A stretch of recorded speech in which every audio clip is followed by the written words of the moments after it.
Welcome to my channel. It's MMA Elite, where we get the sportsbooks beat. And today I'm going to be talking about my locks, my bets, and my parlays for UFC 305, man.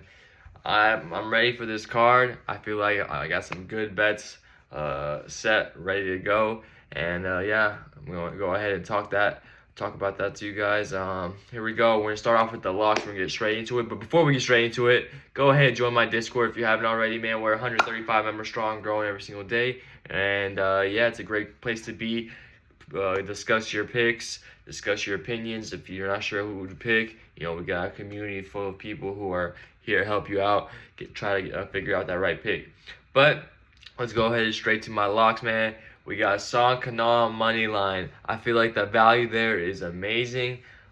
He started off as like a -2 something, but now he's at a -170, which is really good. And in my opinion, Ricky Glenn, he's going up a weight class, and Song Kanal, he is already shredded, already strong as heck in that weight class. He's fought numerous amounts of good people, good fighters, and I just feel like Ricky Glenn doesn't have anything to offer. So Song Kanal is one of my more confident locks, my picks. So yeah, and I got Gamrot money line. You can't count out his grappling, dude. His grappling is just so dominant that Dan Hooker won't be able to do much on the feet. Notice how I say much, because Dan Hooker still is a dangerous striker, but it's just, I feel like it's gonna be a repeat of all of Gamrot's past fights. And yeah, it's gonna be a grappling fest by Gamrot. So yeah, those are my two locks. I feel pretty confident about those. And moving on to my bets, or prop bets. So here we go. As you can see, this is what we're cooking up. This is what I cooked up. Gamrot by decision. This man doesn't finish anybody, and I feel like the only way he does get it done is by decision. And -150 odds is not too bad at all. And then moving on to Nolan. Nolan, they're feeding him a bum, an old guy. He's already been knocked out like twice in his past 2 fights. This opponent really is not good at all. Nolan by KO, -147, -475, which is not terrible, meaning because Nolan's already like a -1200, crazy. Those odds are ridiculous. But -475, I feel like is the only way Nolan's gonna win. You know, he could get a submission, but the chances of that are a lot less than KO.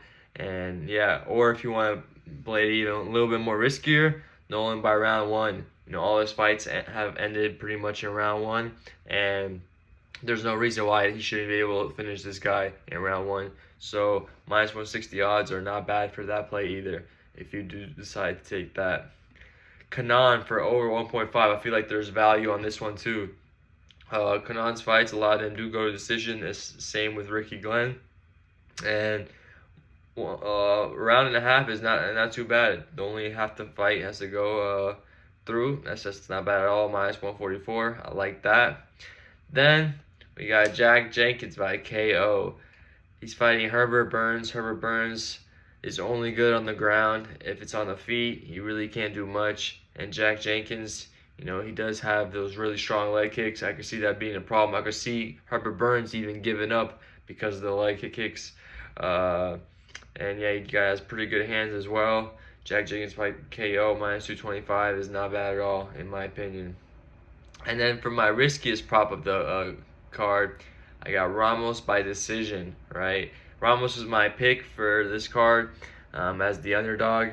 And I just feel like the grappling mixed in with the striking, I feel like he might be able to outpoint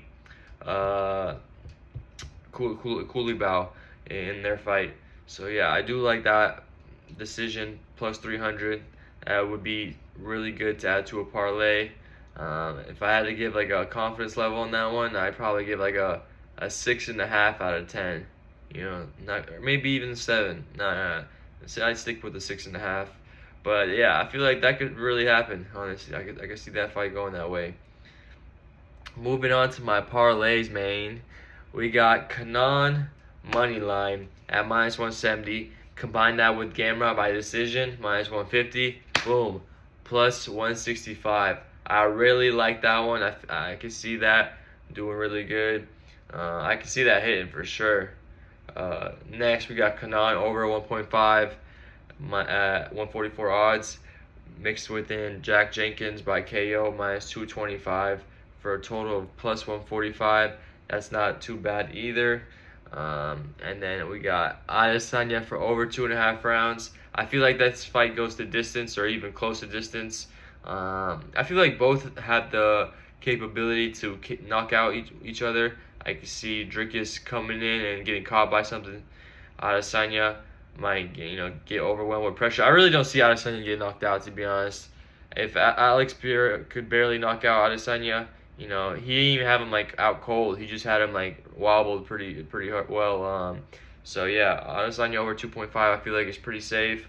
Nolan by KO minus 475, and then we got Erceg money line minus 160 for a total of plus 195. And I want to throw out one more out there. I like Adesanya over 2.5 for minus 200. Put that. Kanon over 1.5 minus 44 odds. I like that. And then no. I got it. So the first parlay, take that one and just add Adesanya over 2.5 for minus 200. The odds of that would probably be a plus 200 something, and that's great. I feel like that has a very good chance of hitting. I like that a lot. And for my last bets, we got the Underdog Fantasy / PrizePicks. I cooked one up for y'all, man. I be hitting these week after week after week. I got a good track record with these, man. We got Dricus Du Plessis over 79.5 strikes. Like I said, I feel like this fight goes the distance or close to distance. And if you look at Du Plessis, his stats, I'm going to show y'all how I find my bets for Underdog Fantasy, man. This is how my brain works. So boom, we're going to go ahead. So over 79.5 strikes for Dricus Du Plessis, right? I go to ESPN Plus, right?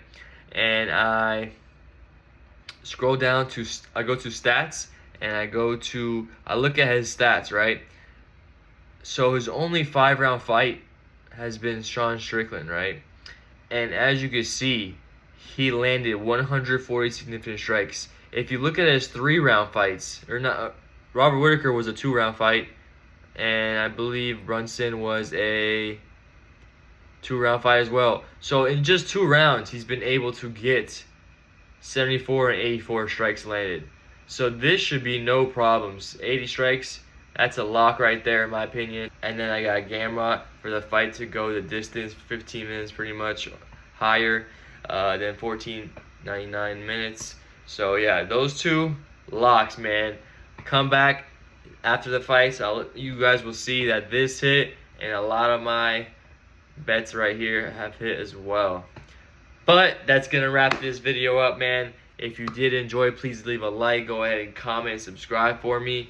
And if you're, like I said already in the video in the beginning, if you're not in the Discord, man, go ahead and join. 135 members strong, growing every single day. Great place to be. On that note, I'm out of here. Peace.